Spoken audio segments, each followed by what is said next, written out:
कर लें। हमारे कर्म के अनुसार ईश्वर हमको शरीर धारण करवाता है। तो आपको जैसे हमको मनुष्य बनाया तो उसी तरह से जो है किसी को पुरुष बनाता है, किसी को स्त्री बनाता है। तो पुरुष के भी अपने धर्म है, स्त्री के भी अपने धर्म है। तो जब स्त्रियां अपनी मर्यादा को या जो है अपने जो वेद जिसका विधान करता है, वेद अभ्यास कहते हैं ना, वेद पंडितो धर्म है धर्म तद विप्रिय। वेद जिसका विधान करता है वो धर्म है, और जिसका विधान नहीं करता वो अधर्म है। तो वेद जो विधान करता है, जो मर्यादाएं बनाया है, उस मर्यादाओं के अनुरूप आचरण न करने वाला कहीं न कहीं अधर्मी कहलाता है। तो पहले धर्म के आचरण लोग करते थे, पत्नी की संज्ञा दी जाती थी, धर्म पत्नी कहा जाता था। धर्म पत्नी इसलिए कहा जाता था उसे कि धर्म के अनुसार उसने जो है ग्रहण किया, धारण किया है इस संबंध को। अब आज तो संबंध जो है अब इसको लव मैरिज कर लिया उन्होंने, लव मैरिज कर लिया, प्रेम। अच्छा, उदाहरण भी देते हैं भगवान कृष्ण और राधा का। भगवान तो भगवान है, भगवान में अनंत गुण होते हैं। जैसे भगवान की परिभाषा ही यही होती है कि ऐश्वर्य से समग्र से धर्म से शास्त्रीय ज्ञान वैराग्योश्चैव शरणाम भगीति ऋढ़। उनमें समग्र ऐश्वर्य है, समग्र धर्म है, समग्र यश है, समग्र ज्ञान है, समग्र वैराग्य है। हमको तो एक कण भी नहीं मिला हुआ है, तो हम भगवान से कैसे अपनी तुलना कर सकते हैं। जय श्री राम। अयोध्या दर्पण में आपका स्वागत है। 2-3 दिन से मन मेरा बहुत विचलित था। कुछ प्रश्नों के मैं उत्तर चाह रहा था, समाज से, परिवार से, राजनीतिज्ञों से। लेकिन जैसे होता नहीं कि आज के समय में जहाँ पर आपका एलोपैथ फेल होता है, आपका होम्योपैथ फेल होता है, तब हम आयुर्वेद की तरफ जाते हैं। वैसे जब समाज उत्तर देने में निष्फल होता है, जब उत्तर नहीं दे पाता है, समाज में इतनी विकृतियाँ आ जा रही हैं, तब हम अध्यात्म की तरफ चलते हैं। आज अभी कल मैंने पेपर में पढ़ा कि एक लड़की ऋचा सोनी नाम की झांसी में एक घटना हुई कि पहले वो प्रेम विवाह करती है नीरज विश्वकर्मा नामक एक लड़के से। उसके बाद लड़का उनको पढ़ाता है, लिखाता है, आगे बढ़ाता है। उसके बाद वो सिलेक्ट होती है लेखपाल के पद पे और अपने पति को छोड़ देती है। पिछले साल जुलाई की घटना था, ज्योति मौर्य और आलोक मौर्य का आप लोगों ने सुना होगा कि एसडीएम बनते ही उसने अपने पति को दूर कर दिया। ये सब समाज में घटनाएं जो हैं कहने के लिए तो बड़ी व्यवहारिक हैं, लेकिन इसका भी अध्यात्म से बहुत बड़ा संबंध है। बात करने के लिए इस समय हूँ मैं डॉक्टर अशोक पांडे जी, आपका विप्र संजीवनी की परिषद के आप संस्थापक हैं और 1600 आपने अध्यापक बनाए हैं। और जैसे कि अध्यापक केवल एकेडमिक ही नहीं, आपने जेआरएफ, नेट, कथावाचक और संगीत के जितने विद्यार्थी भी आपके निकले हैं, अभी मैंने पहले कवरेज दिखाया था। महाराज जी, अयोध्या दर्पण में स्वागत है आपका। जी जी, बहुत बहुत धन्यवाद आपका जो है यहाँ पर आने के लिए विप्र संजीवनी परिषद गुरुकुल में। और बड़ा अच्छा लगा आपका आगमन हुआ। आपका चैनल मैं देखता था और चैनल को देख करके आपके इंटरव्यू इतने अच्छे लगते थे मुझे। और मेरे मन में भी विचार आता था कभी आपसे वार्तालाप हो बैठ करके, तो आज ये अवसर मिला हुआ है। इसके लिए बहुत बहुत धन्यवाद आपके अयोध्या दर्पण चैनल को और आपको। जी, सीधे चोट पहुंचाने वाली भाषा बोलता हूं, व्यवहारिक मैं अलंकारिक भाषा नहीं बोलूँगा। रिश्ते आखिर टूट क्यों रहे? देखिए, रिश्ते इसलिए टूट रहे हैं, प्रायः आपको तो मान लीजिए अन्य संस्कृतियों में, उसकी तो बात मैं नहीं करूँगा। तो जो हमारा सनातन धर्म है, अच्छा, सनातन धर्म में पहले ये आप हमको समझना होगा सनातन धर्म कहते किसे हैं, तभी हम उस पर प्रकाश डाल पाएंगे। सनातन धर्म में ये जब आप देखे होंगे या सुने होंगे कि वेद जो है हमारा अपौरुषेय ग्रंथ कहलाता है, जिसको साक्षात भगवान ने ही लिखा, और उसमें एक धर्म की मर्यादा स्थापित की भगवान ने, नारायण ने। तो इसलिए उस धर्म का नाम सनातन पड़ा, क्योंकि भगवान सबके भरण पोषण करता है। भरणात् भरता इति प्रोक्तः स आदित्य सनातन, वही आदित्य है, वही सनातन है। और भगवान विष्णु से ये धर्म चल करके आया, इसलिए इस धर्म को सनातन धर्म कहते हैं। इस धर्म से बहुत से धर्म निकले, लेकिन ये धर्म कभी न टूटा, न मिटा, न हटा। तो सनातन धर्म की एक अपनी मर्यादा है, जो आज ऋषियों मनीषियों ने जो एक मर्यादा बनाई। तो जब मर्यादा को मानेंगे नहीं तो कहीं ना कहीं ये समस्याएं तो खड़ी ही होंगी। जैसे आप धर्म पर करें तो सबका अपना धर्म है। धर्म किसे कहते हैं? धारणात् धर्म इत्याहो धर्मो धारयते प्रजा। हमने जो धारण किया वही हमारा धर्म है। तो मनुष्य शरीर हमने धारण किया, तो मनुष्य शरीर हमारे वश में नहीं है कि हम धारण कर लें। हमारे कर्म के अनुसार ईश्वर हमको शरीर धारण करवाता है। तो आपको जैसे हमको मनुष्य बनाया तो उसी तरह से जो है किसी को पुरुष बनाता है, किसी को स्त्री बनाता है। तो पुरुष के भी अपने धर्म है, स्त्री के भी अपने धर्म है।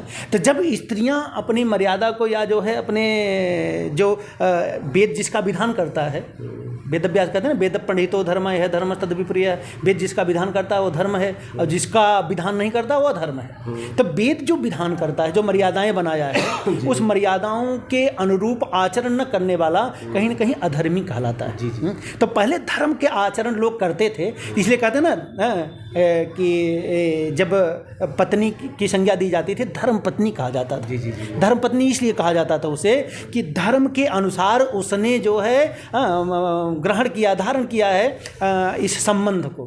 अब आज तो संबंध जो है अब इसको लव मैरिज कर लिया उन्होंने, लव मैरिज कर लिया, प्रेम।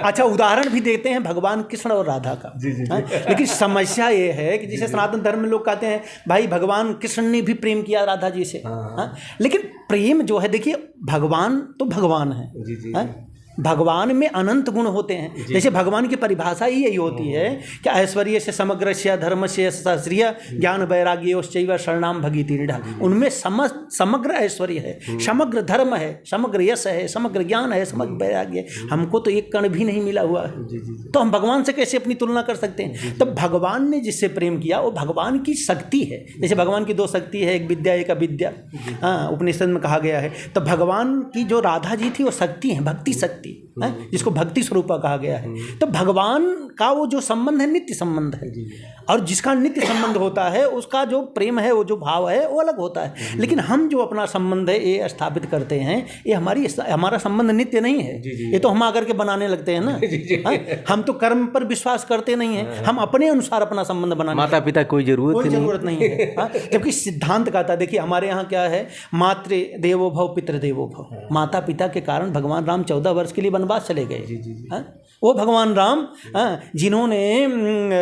जिनको ये हुआ कि कल सुबह राज्याभिषेक होगा, तो इतना हर्ष भी नहीं हुआ। लेकिन प्रातः जब जो है ये पता चला कि माता ने कहा है 14 वर्ष के लिए वनवास जाना है, तो वनवास के लिए जो है वो हामी भरते। और जब उनकी माँ, सगी माँ ने कहा कौशल्या जी ने कि आपके पिता ने आपको वनवास दे दिया, तो भगवान राम अपने पिता की मर्यादा को बचाने के लिए क्या कहते, पिता दीन मैं कानन राजू। क्या बात, मेरे पिता ने मुझे वनवास कहाँ दिया, मुझे जंगल का राजा बना दिया। तो ये पितृभक्ति होती थी, मातृभक्ति होती थी। आज माता पिता तो कहते हैं, बच्चे जब बड़े होते हैं कहते हैं माता पिता से, आपने हमारे लिए क्या किया? ये तो बड़ा अच्छा प्रश्न है। हाँ, आपने हमारे लिए किया क्या? इसको लोग बड़ा तार्किक मानते हैं। हाँ जी जी जी जी जी, इसको तार्किक मानते हैं। और उसी माता पिता जिसने 9 महीने अपनी कोख में रख करके पैदा किया, और उसको अपना जो है रक्त, दुग्ध क्या है, रक्त है, रक्त पिला पिला करके आपको बड़ा किया। पिता कहाँ कहाँ से जो है कितना परिश्रम करके आपको जो है आगे बढ़ा रहा है, पाल रहा है, पोस रहा है। और जैसे आप चलने फिरने लायक, बोलने उठने लायक हो गए, अब आप उसी पिता से कह रहे हैं आपने हमारे लिए क्या किया। पाल पोस करके आपको बड़ा किया, उस लायक बना दिया कि जहां आप कमा सकते, खा सकते। इसमें क्या आप शिक्षा का भी दोष मानते हैं? जो आज का जो एजुकेशन है विद्यालयों में, जैसे हम देखते हैं कि जेबी में जो बच्चा पढ़ता है इंग्लिश मीडियम पे, सटअप बोलता है तो बाप इसी में खुश हो जाता है, कम से कम अंग्रेजी तो बोला। जी जी जी जी। देखिए एक सबसे बड़ी समस्या यहाँ क्या हुई हमारे यहाँ, जैसे सनातन धर्म में महत्व किसका था, वैदिक कालीन शिक्षा पद्धति का। तो अंग्रेजों ने देखा कि भारत को गुलाम बना लिए हैं, लेकिन ये गुलाम तो जरूर बना लिए हैं, लेकिन इनके मन मस्तिष्क में वैदिक कालीन शिक्षा का इतना विस्तार है कि इनको बदला नहीं जा सकता है। आपने सुना भी होगा गुरु गोविंद सिंह आदि आदि कैसे कैसे लोग रहे, अपने शरीर को नष्ट कर लिए लेकिन अपनी संस्कृति को नहीं छोड़े। तो अंग्रेजों ने सोचा कि ऐसा करें कि इनके मस्तिष्क के विचार को ही बदल दें, क्योंकि जब तक ये शिक्षा का जो है परिवर्तन नहीं होगा तब तक इनको तोड़ नहीं सकते, बदल नहीं सकते। मैकाले ने एक मैकाली शिक्षा नीति है, तो ऐसी शिक्षा नीति आई कि उस शिक्षा नीति ने एकदम चौपटा नाश कर दिया। वैदिक कालीन जो परंपरा थी, उस परंपरा से हम इतने दूर हो गए। कुछ कानून भी हमारे यहाँ बन गए कि 18 साल के ऊपर हैं तो आप स्वतंत्र हैं, आपको किसी की जरूरत नहीं, निर्णय आप खुद ले सकते हैं। जी, हमारे यहाँ का कानून कहता है। जी जी जी। और जबकि हमारे यहाँ जो है प्राचीन जो सभ्यता रही है उसमें एक कहते हैं आचार्य चाणक्य का ही वाक्य है। अच्छा महाराज जी, जो 4 आश्रम हुआ करते थे पहले, जी जी जी, मतलब हम देखते हैं कि शैशवावस्था, किशोरावस्था, युवावस्था, वृद्धावस्था। जी जी। अब वृद्धावस्था में जब विवाह हो रहा है, प्रौढ़ावस्था में, तो ये विकृतियाँ क्यों ना आ जाए? नहीं, विकृतियाँ आती। देखिए, हमारे यहाँ नियम था, मैं यही कह रहा हूँ कि आज समाज नियम तोड़ रहा है। तो जी जी जी। हमारे यहाँ 4 आश्रम बनाए गए, ब्रह्मचर्य आश्रम, गृहस्थ आश्रम, वानप्रस्थ आश्रम और संन्यास आश्रम। ये नियम जो मनु ने बनाया है, आज मनु को सब लोग दोष लगाते हैं, मनु ने ऐसा किया, मनु ने ऐसा, नियम बनाया कि जैसे बचपन, जब बच्चा 12 वर्ष का हो जाए तो उसका यज्ञोपवीत संस्कार करके उसको गुरुकुल में भेज देना चाहिए। तो गुरुकुल में जा करके 25 वर्ष तक रह करके जो अध्ययन करता है और जो वेद स्मृतियाँ आदि उसके मन मस्तिष्क में गुरु के द्वारा भरी जाती है, तो एकदम जैसे घड़ा पक जाए तो फिर उसको बदल नहीं सकते हैं, वैसे बच्चे के अंदर जो ये विचार थोपे जाते हैं वो फिर बदल नहीं जाते हैं। तो गुरुकुल में जा करके अच्छे अच्छे विचारों से भर जाता है बच्चा, तो इसलिए अपने को बदल नहीं सकता, उसी परिवेश में जीवन जीता है। अब आज की समस्या क्या हुई कि आज की समस्या ये हो गई कि गुरुकुल में बच्चे कहाँ जा रहे हैं? जी जी। बच्चे गुरुकुल में जाने के मतलब बच्चा नौकरी नहीं मिलेंगे, अंग्रेजी सीखो पहले। हाँ, आज यही तो भ्रम है कि अंग्रेजी सीखे बिना अंग्रेजी की नौकरी नहीं। लेकिन आज भारत सरकार ने इतना काम किया है, मैं आपको बता दूं कि संस्कृत पढ़ने के बाद भी लोग जो है प्रोफेसर बन रहे हैं, IAS बन रहे हैं, PCS बन रहे हैं, धर्मगुरु बन रहे हैं, हर पदों पर जा रहे हैं, इंजीनियर डॉक्टर तक बन रहे हैं। तो जब हम अपने वैदिक कालीन शिक्षा को पढ़ करके महाराज जी, आँख नहीं खुल रही लोगों की। आज भी संस्कृत पढ़ाने वालों, मैथ्स पढ़ाने वालों का रेट कम नहीं हुआ, कंप्यूटर पढ़ाने वाले 200 में पढ़ा रहे हैं, तब भी लोगों की आँख नहीं खुल रही। देखिए, संस्कृत हमारे यहाँ आज भी निःशुल्क शिक्षा है। आपने देखा ना, अभी संजीवनी परिषद में आपने भ्रमण किया और बच्चों से मिले, देखा निःशुल्क व्यवस्था है। निःशुल्क व्यवस्था होने के बाद भी लोग अपने बच्चों को नहीं भेजना चाह रहे हैं कि बिना किसी शुल्क के बच्चे आगे बढ़ाए जा रहे हैं। तो अब लोग क्या चाहते हैं कि हमारा बच्चा अंग्रेजी बोले। पहले के समय में कीमत होती थी संस्कृत बोलने वालों की, इज्जत होती थी। आज कीमत क्या है? अंग्रेजी बोलो। लेकिन एक मौसम अब फिर चेंज हो रहा है। बीच में चले तब आप सुरक्षित हैं, अब दाहिने बाएं चलने का समय चला गया। जी जी जी, बीच में ही चलने, मतलब जो एक मार्ग है, आपने स्मरण दिला दिया बुद्ध जी को।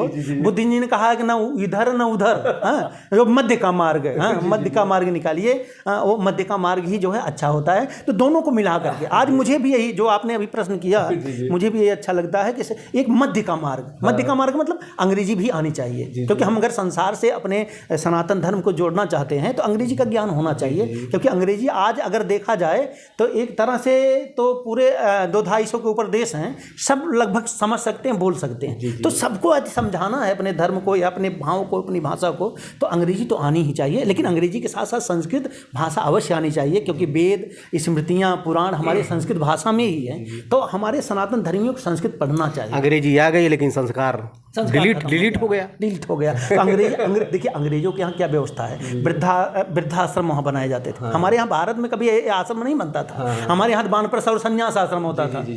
वृद्ध लोग अपने आप चले जाते थे जंगल की तरफ और जंगल में जाकर के उपासना करते थे और उपासना के द्वारा अपने शरीर को त्याग करके इस लोक से चले जाते थे। और अंग्रेजों के यहाँ ये व्यवस्था नहीं थी, उनके यहाँ वृद्धाश्रम बनता था, तो वृद्धाश्रम में जाते थे। तो वहाँ का संस्कार था। आज वही संस्कार हमारे शिक्षा में आकर के घुस गया और आज हमारे यहाँ भी यही बच्चे जो है इसी तरह से जीवन जीने लगे हैं। माता पिता को नहीं मानते हैं, वृद्धावस्था में उनको वृद्धाश्रम में भेज देते हैं और स्वयं खुल करके जीवन जीना। आप एक कथावाचक भी हैं महाराज जी, आपको लोग सुनते हैं, यहाँ तक कि लाठी उठाना पड़ता है पुलिस को 40 लोगों की भीड़ नियंत्रण करने के लिए, और आपको जो सुनते हैं 10,000 लोग सुनते हैं, नियंत्रित रहते हैं। जी जी, एक ये भी है, अध्यात्म की ताकत है, आप में ताकत है। तो आप एक संदेश, चूँकि साक्षात्कार लंबा हो जाएगा, हम विभिन्न विषयों पर लेकर आएंगे, कहाँ युवाओं से चूक हो रही है, जो रिश्ते टूट रहे हैं। और मैं तो कहूँगा कि एक संगीतज्ञ भी आप हैं, तो अपेक्षा लोग रखेंगे, दर्शक कुछ संगीत के माध्यम से, कुछ अपने उस लोक गायन के माध्यम से कुछ आप बताएं।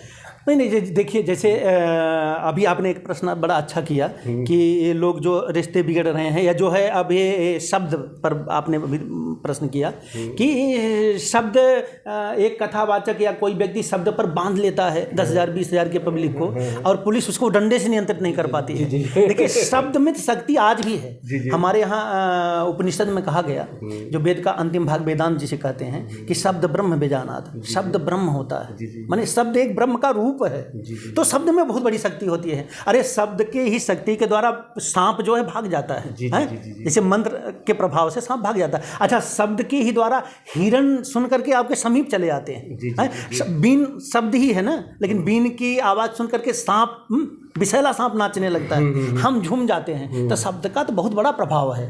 तो इसलिए वेद जो है भगवान नारायण का शब्द है। वेद शब्द को कहीं हम उसको सुनना नहीं चाहते हैं, उस शब्द पर अमल नहीं करना चाहते हैं। तो आज जो है जब हम वेद शब्द को भगवान नारायण के शब्दों पर अमल नहीं करेंगे तो फिर हमारे शब्द कैसे प्रभावशाली होंगे। जिसने वेद को आत्मसात किया है उसके शब्द भी लोग आत्मसात कर रहे हैं, आज भी उसमें शक्ति है।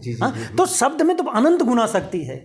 आज आपने अभी सुना, जैसे हमारे विप्र संजीवनी परिषद में आपने बच्चों के द्वारा जो है गाते हुए जो है भजनों को सुना और कितना अच्छा लगा, कितना रम्य लगा। तो देखिए शब्दों में कितनी शक्ति होती है। अभी कहीं भजन, पचरा, सोहर, नगटा ये गाया जाए तो लोग अपने आप ही आकर्षित हो जाते हैं। तो शब्द में अनंत गुना शक्तियाँ हैं। तो इसीलिए शब्द, मंत्र भी शब्द से ही जुड़े हुए मंत्र होते थे। तो मंत्र तो देवताओं को बुला लेते थे। कुंती ने जो है भगवान सूर्य को बुला लिया और सूर्य के द्वारा कर्ण की उत्पत्ति हो गई। तो मंत्र इतने सामर्थ्यशाली होते थे। तो शब्द में तो जो है सामर्थ्यशालिता है, इसमें कोई संदेह नहीं है और संदेह करना भी नहीं चाहिए। शब्द प्रधान हमारा जो वेद शास्त्र। क्या मैसेज देना, कहाँ युवाओं से चूक कहाँ हो रही? मैंने प्रश्न यही हो रही है कि वो युवा लोग जो है जिस शब्द को पकड़ना चाहिए उस शब्द को नहीं पकड़ रहे हैं। जो शब्द उनके किसी काम का नहीं है उन शब्दों को पकड़ रहे हैं। जैसे अभी कोई राजनीति में रहने वाला व्यक्ति अगर वो कुछ कह रहा है तो एक आइडल मान करके उसको चलते हैं। हाँ, फिल्मी दुनिया का कोई अभिनेता या अभिनेत्री कोई शब्द कह रही है उसको आइडल मान करके हम पकड़ते हैं, जो है उस पर अमल करते हैं। लेकिन कोई अगर धर्मगुरु, अच्छा आजकल एक विडंबना हमारे समाज की ये भी हो गई, धर्मगुरु भी ऐसे ऐसे हो रहे हैं कि जिनको एक श्लोक शुद्धता से बोलना नहीं आ रहा, भ्रम फैलाते हैं, तो उनको भी आइडियल बना ले रहे हैं। तो उनको भी आइडियल बनाने से एक्टिंग ज़्यादा चल गई है, दिखावा जिसे कहते हैं ना। जैसे आप खूब ज्ञान भरे रहिए और अगर समाज में आप दिखावा नहीं कर रहे हैं तो आप फ्लॉप हैं। जिसको कुछ नहीं आ रहा है, जिसको कुछ नहीं आ रहा है अगर दिखावा कर रहा है तो ये जो है सुपरस्टार है, वही प्रसिद्ध है, वही सबसे बड़ा धर्मगुरु है। क्या मैसेज देना चाहेंगे जो आजकल रिश्ते? लेकिन आप चूंकि मैंने कहा संगीत के भी आप मर्मज्ञ हैं, इसलिए मैं चाहूँगा कि थोड़ा संगीत के माध्यम से। संगीत इस समय जो है, क्योंकि बच्चों ने संगीत सुनाया तो संगीत में इस समय कुछ नहीं मैं प्रस्तुत करूँगा। केवल इतना अपने शब्द के माध्यम से जो ये संदेश देना चाहूँगा सब लोगों को, जितने लोग मेरी वाणी को सुन रहे हैं आपके इस चैनल के माध्यम से। तो ये देखिए, एक बार फिर आप सब लोग अपने सनातन धर्म की तरफ लौटिए और अपने सनातन ग्रंथों का अध्ययन करिए। किसी के बहकावे में या जो है उलझावे में ना आइए। जो हमारा सनातन धर्म कहता है उस पर अगर आप अमल करेंगे तो आपका जीवन बड़ा ही खुशहाल पूर्ण बन जाएगा, बड़ा ही अच्छा बन जाएगा। आज जो आत्महत्याएं हो रही हैं, मैं देख रहा हूँ बड़े बड़े डीएम कलेक्टर तक लोग आत्महत्या कर रहे हैं। पढ़े लिखे ही कर रहे हैं, अनपढ़ कोई नहीं कर रहा है। तो पढ़े लिखे हम उनको नहीं मानते हैं। हम पढ़े लिखे उन्हें मानते हैं जो अपने माता पिता की इज्जत करता हो, सम्मान करता हो, जो साथ सम्मत आचरण करता हो। उनका दाम्पत्य जीवन नहीं बिगड़ सकता है, उनका परिवार नहीं बिगड़ सकता है, उनका जीवन हमेशा सही रहता। अच्छा, आपसे मैं एक वो करूँगा कि जो संस्कृत पढ़ा होगा वो कभी अपने आप माता पिता का जो है अपमान नहीं कर सकता है। वो अपनी पत्नी को धर्म पत्नी मान करके उसका सम्मान देगा। लेकिन आज जो है स्वार्थपरक जीवन हो गया है। लोग इतना पढ़ लिख लिए हैं, आधुनिक शिक्षा को लोग पत्नी से संबंध क्यों बना रहे हैं? स्वार्थ के लिए। और जब देखें स्वार्थ नहीं पूरा होने वाला है तो संबंध तोड़ दे रहे हैं। तो स्वार्थपरक संबंध हो गया है। और हमारा सनातन धर्म या सनातनी शिक्षा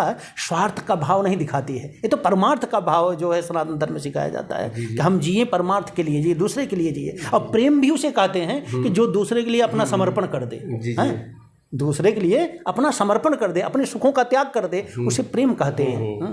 तो प्रेम की परिभाषा वही है।